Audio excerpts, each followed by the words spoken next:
Le capitalisme et le patriarcat s'accordent à merveille, précisément parce que le capitalisme fonctionne sur des valeurs viriles, voilà, comme je le disais, d'endurance, de performance économique, sociale, etc. Et donc, c'est vrai que cette virilité, socialement, voilà, on l'associe plus traditionnellement aux hommes, cette virilité, alors que j'essaie de l'expliquer dans le livre. En fait, je pense qu'il existe des femmes viriles, Oui. et ce qui ne veut pas dire qu'elles sont masculines, mais Oui.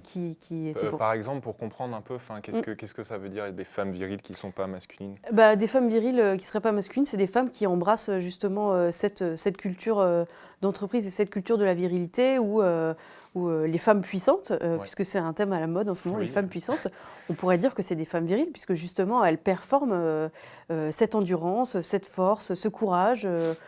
Les femmes aussi peuvent être autoritaires, les femmes aussi peuvent être violentes, les femmes aussi peuvent être performantes. Ne pas le penser, en fait, ne pas penser les femmes viriles, ça relève la mécanisme du sexisme quand même. Et ça ne veut pas pour autant dire qu'elles sont masculines, c'est-à-dire qu'elles s'habillent comme des hommes, etc. J'ai fait tout un chapitre sur la masculinité des classes populaires, qui est souvent assez stigmatisée. On va parler d'une masculinité populaire qui est souvent, voilà, qui prend de la place, qui prend de l'espace, etc. Et en fait, je me suis rendu compte qu'elle était beaucoup moins caricaturale que ça, beaucoup moins caricaturale que l'image aussi qu'on nous présente dans les médias, qui passe souvent par une masculinité violente aussi, par l'image du rap, par exemple, ou des choses comme ça, ou des footballeurs. Bon.